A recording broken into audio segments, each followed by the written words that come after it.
Hello साथियों, मैं आपका दोस्त संजय राज पुरोहित। आज हम बात करेंगे पॉलिटी के फंडामेंटल राइट के मिसलेनियस पार्ट की। We have completed article 32 constitutional remedy, we completed 6 classification of fundamental right, and today we are going to talk about some special points, remaining points, and we have completed right to equality, right to freedom, right against exploitation, right to freedom of religion, culture and educational right. Even we talked about the right to property also, article 31, which is repealed in 44th constitutional amendment 1978, and right to constitutional remedy, article 32. Till 32 we have completed, and if you want to see, then go remaining videos, last videos, you can see everything. So I comprehensively completed everything with the related with the fundamental right, but remaining part of the some miscellaneous part like the article 33, 34, especially because it is fundamental right basically from article 12 to 35. So we talked about the article 12 and 13, and separately in the initial part, and article till article 32 we have completed. Article 33 and 34 today we'll see, it is small part, and article 35 we already talked about that. It enforced, it gave power to have some laws. Parliament can make laws on the fundamental right which are not directly executable, like article 17. So for the article 17 untouchability, Parliament can have a separate law.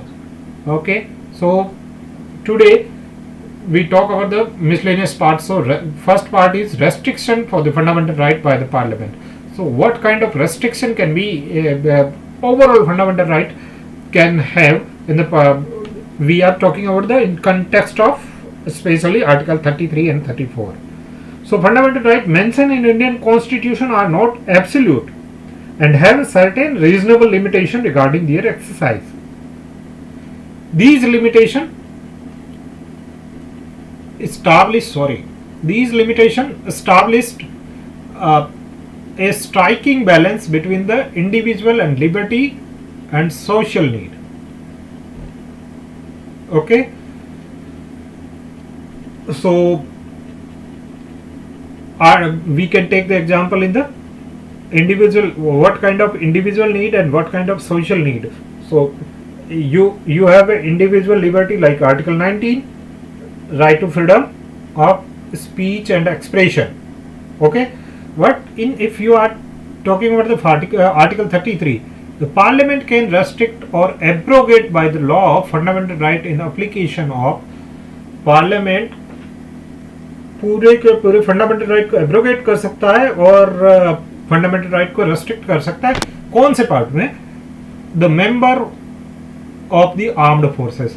सो अगर एक member है arm forces का, who is placed on the border, who is having the duty at the border, and if he says that I have a freedom of expression, speech and expression, and he will start posting everything on the social media, then it will very problematic and from the strategic point of view.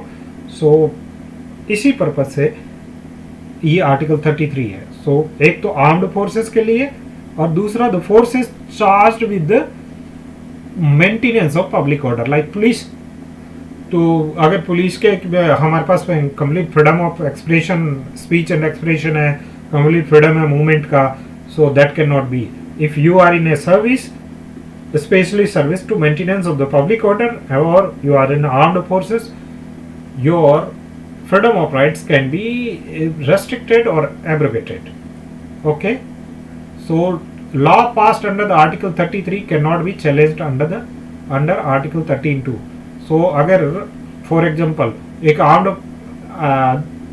armed forces में है person, he wanted to have a personal liberty and अचानक लड़ाई छिड़ गई और he wanted to move out, तो ऐसा possible नहीं है, बिकॉज सर्विस रूल अलाउ नहीं करेंगे and if he will go court and ask कि मेरे मूवमेंट पे ये इन्होंने रोक दिया या मेरे फ्रीडम ऑफ स्पीच पे स्टेट ने रोक लगा दी by law, so it is against article 13(2). 13(2) is saying that fundamental right को के अगेंस्ट में कोई भी लॉ है तो that will declare as a unconstitutional and void. But अगर आर्टिकल 33 के अंदर में अगर कोई भी लॉ बनाया हुआ है that cannot challenged under the article 13(2). okay, next about the article 34.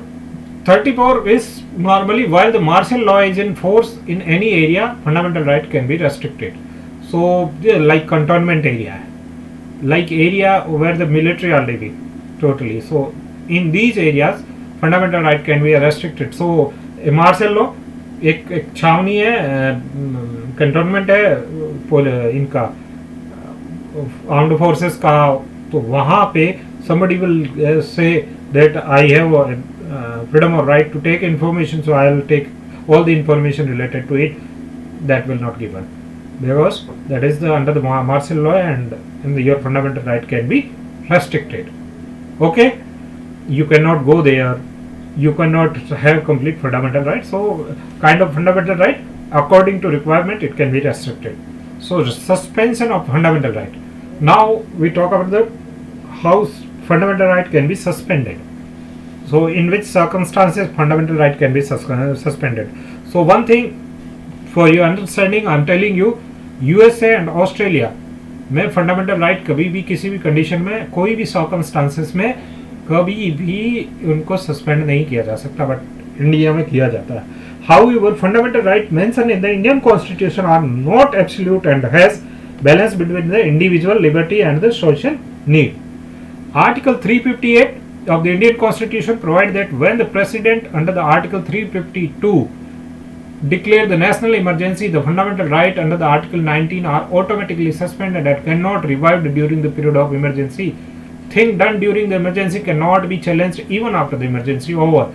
So if Article 358 कहता है कि Article 352 आर्टिकल है जिसके थ्रू इमरजेंसी प्रोक्लेम की जाती है, प्रेसिडेंट इमरजेंसी प्रोक्लेम करता है 352 के अंदर में, तो आर्टिकल 358 सेइंग दैट आर्टिकल 19 जो कि फ्रीडम एंड एक्सप्रेशन का बेसिक आर्टिकल है, उसमें 19 में जितनी भी आपकी फ्रीडम्स दी हुई है, speech, expression, association, assembly, movement, residence, trade and business, so सारी कंप्लीटली ऑटोमेटिकली सस्पेंड हो जाएगी जिस टाइम में आपका नेशनल इमरजेंसी प्रोक्लेम किया जाएगा. सो ये बहुत इंपॉर्टेंट है. नेशनल इमरजेंसी में भी you will understand again, but here is very important.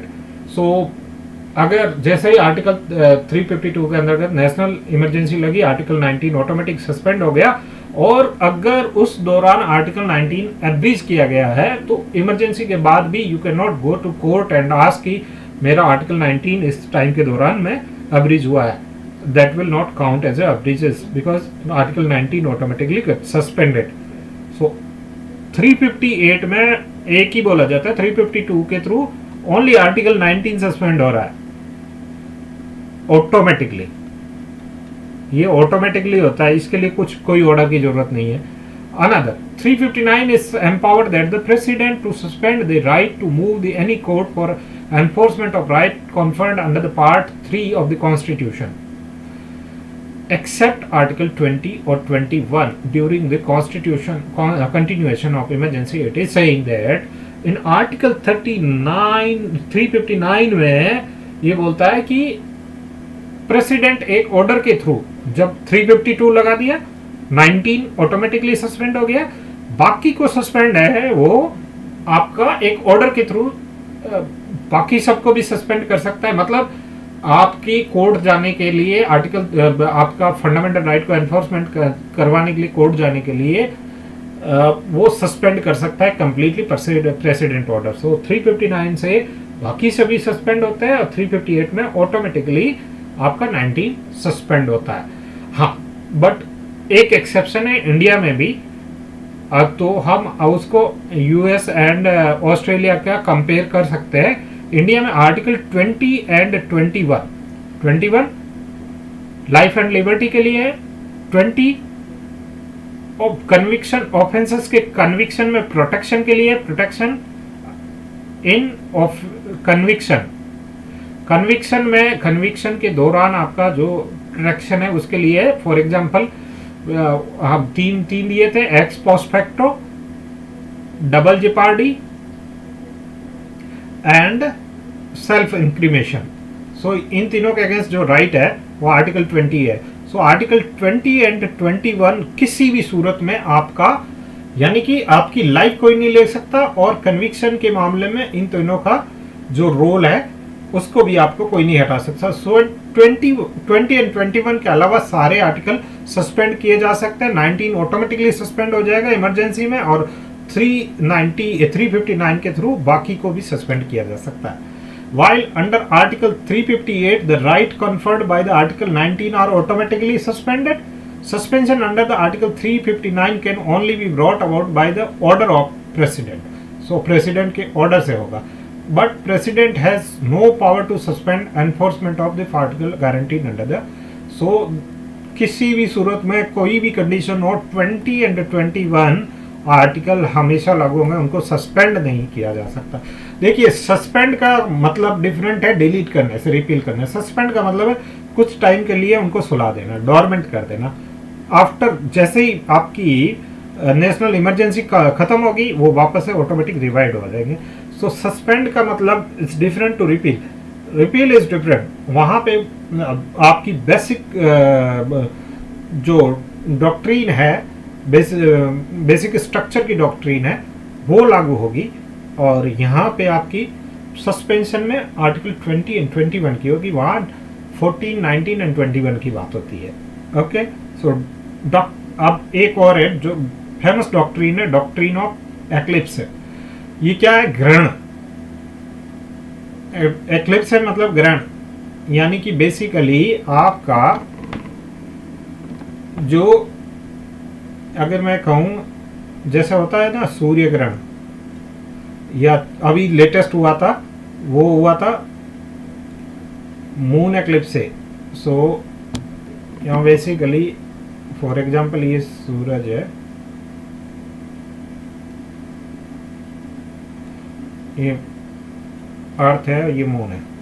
सो ये मून का अर्थ है वो कंप्लीटली सूरज की सारी किरणें ढक लेती है मून को, तो मून ब्लैक हो जाता है या कवर्ड हो जाता है कंप्लीटली, उसको बोलते हैं एक्लिप्स है। तो ये कितना कवर्ड होता है? इतना होता है। कंप्लीट होता है, कंप्लीट होता है तो कंप्लीट एक्लिप्स से होता है, और पार्शियल होता है तो पार्शियल होता है, पार्शियल ही होता है। तो एक्लिप्स का मतलब है कि जहाँ से ढक्कन लगा देना, कवर कर देना, लीड आ जाना, completely, partially, it may be according to situation. So ये डॉक्ट्रिन ऑफ एक्लिप्स है वो कैसे बनी है? Article 31 of the state says that all law and force in the India immediately before the commencement of the constitution are void in so far as they are inconsistent with the fundamental right of the people.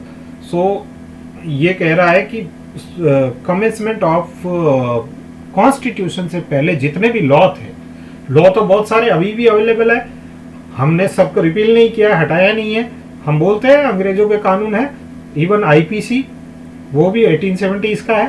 सो सारे के सारे loss है जो constitution से पहले के हैं, वो अगर फंडामेंटल राइट से इनकंसिस्ट होंगे तो आर्टिकल 13(1) के हिसाब से वो वॉइड होंगे, अनकॉन्स्टिट्यूशनल डिक्लेयर कर दिए जाएंगे। बट सुप्रीम कोर्ट इन ये केस बहुत इंपॉर्टेंट है, Bikaji Narayan versus state of MP 1995 में, 1995 में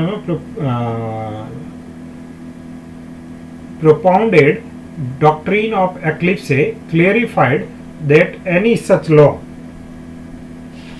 BKG Narayan case in 1955, this is 1955,